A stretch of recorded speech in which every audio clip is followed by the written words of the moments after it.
Astaghfirullahaladzim azim wa atubu ilaihi la ilaha illa anta subhanaka inni kuntu minadz zalimin. Terlalu panjang itu Ustaz, saya tidak hafal. Yang pendek saja. Astaghfirullahaladzim azim wa atubu ilaihi. Itu pun masih panjang, pendek lagi. Astagfirullah, astagfirullah. Masih panjang, cukup pendek lagi. Astaga. Tidak boleh astaga, tidak boleh. Main-main saja ini ya, paling pendek. Astagfirullah, astagfirullah, astagfirullah. Itu yang pertama. Yang kedua, taubat dengan cara apa? Memperbanyak sholat sunat taubat. Bagaimana sholat sunat taubat? Sama sholat sunat yang lain. Bedanya waktu dan niatnya. Kalau tahajud malam hari, harus sudah tidur. Niatnya tahajud.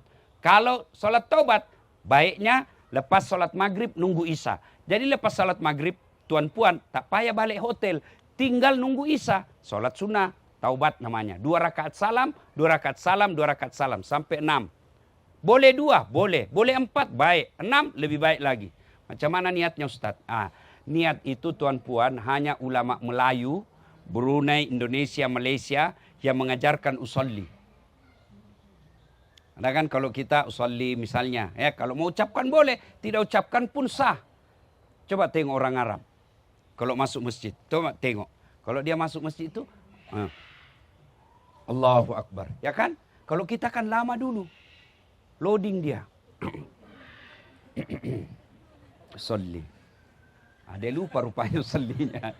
Dia langsung duduk. Saya tanya. Saya terus duduk. Kenapa kau duduk? Tidak jadi sholat. Dia bilang. Saya lupa usollinya Ustaz. Boleh ucap, boleh tak. Begitu tinggalkan bilik hotel, sudah ada dalam hati, saya mau sholat taubat, itulah niat. Mau ucapkan, sholli sunatal taubat, raka'ataini lillahi ta'ala. Bahasa Melayunya, saya niat sholat taubat 2 rakaat sunnah hukumnya bagi saya lillahi ta'ala. Allahu Akbar.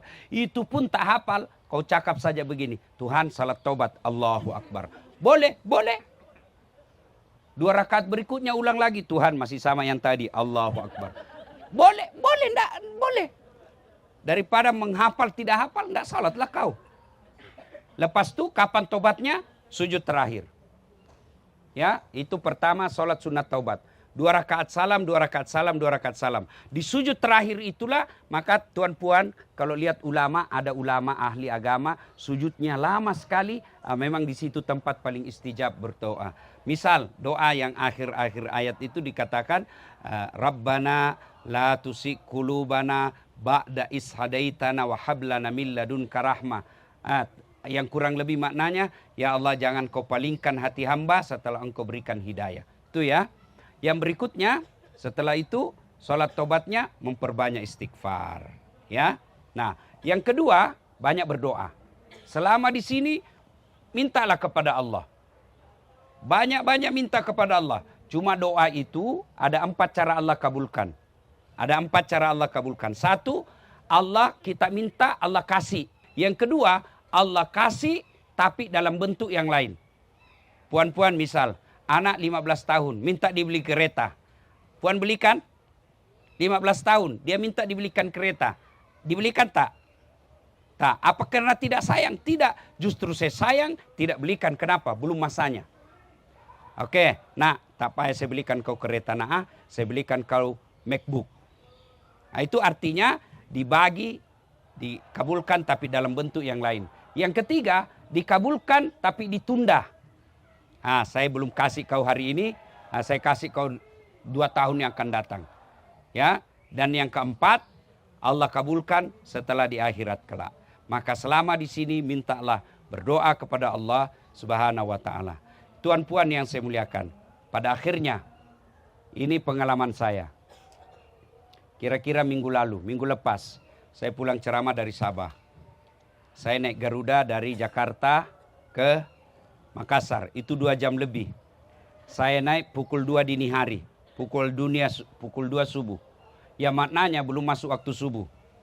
Landing di Makassar itu 6:30 pagi. Maknanya tidak mungkin sholat subuh sebab belum masuk waktu subuh. Dan tidak mungkin sholat subuh di Jakarta dan tidak mungkin sholat subuh di Makassar. Sebab kenapa? Sudah jam 6:30 pagi, sudah lewat masa subuh. Maknanya harus sholat subuh di atas pesawat. Setelah masuk waktu subuh, saya lihat semua orang-orang di sekeliling saya, depan, belakang, kiri, kanan, tidak ada satupun yang sholat. orang seperti ini pulang umroh, kasihan. Kalau orang pulang melancong pergi Singapura, balik melancong dari Turki, dia tidak sholat, ya memang dia baru lepas senang-senang. Tapi kalau pulang umroh, memperbaiki agama, tidak sholat, tidak ada gunanya semua itu. Ada orang kasihan lama sekali mau umroh. Tidak boleh, tidak mampu dia pergi sana karena tidak ada duitnya. Tapi dia laksanakan sunnah-sunnah Rasul. Setiap mau keluar rumah dia wudhu. Dia berpakaian seperti apa yang Rasulullah hendaki. Dia sholat duha. Dia puasa Senin Kamis. Tidak menunaikan ibadah haji. Jauh lebih mulia ini daripada orang yang bolak-balik pergi umroh, tapi sholatnya masih dipermainkan. Ukuran kita punya umroh ini mabrur bukan di sini. Kalau ada orang umroh rajin ngaji, rajin zikir selama Makkah Madinah, belumlah itu umrohnya mabrur. Mabrurnya adalah setelah balik. Kalau balik umroh masih tetap suka gosip, di grup-grup WhatsApp masih selalu kirim-kirim gambar yang tak ada guna, berarti umrohnya belumlah mabrur. Bapak-bapak balik umroh, alhamdulillah tidak mampu 5 waktu di masjid, tapi adalah dia di masjid maghrib isya, insya Allah sudah mabrur lah umroh kita. Sebelum umroh, kira-kira kita masih sering memakai jilbab yang sempit-sempit. Balik umroh tidak ada lagi, mabrur lah namanya itu. Mabrur sebenarnya umrohnya adalah orang yang ada perbaikan menjadi lebih baik sebelum umroh. Itulah mabrur. Sebelum umrah dia malas mengaji, balik umroh malam Jumat dia selalu baca Yasin. Itulah yang disebut mabrur. Melakukan jauh perubahan lebih baik daripada sebelumnya. Tuan puan yang saya muliakan, inilah tausiah kita, mudah-mudahan ada manfaat. Sebelum saya akhiri, tentu dalam pelayanan ini ada yang tidak sesuai. Ada yang tidak sesuai harapan, kita mau begini tapi tidak sesuai, itulah ibadah umroh. Ya, pasti ada kekurangan dan kelemahan. Tidak mungkin sempurna. Tidak mungkin sempurna. Itulah adalah kelemahan. Tidak ada travel yang mau membuat kecewa. Tapi apa boleh buat, kemampuan manusia terbatas. Anda punya duit mau bayar 50 ringgit pergi umroh. Tapi urus diri sendiri. Beli tiket sendiri, tambahan sendiri.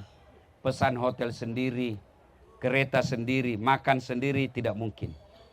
Tidak mungkin. Maupun bayar 100.000, 10.000 ringgit. Urus sendiri. Backpacker namanya. Sekarang tidak boleh lagi.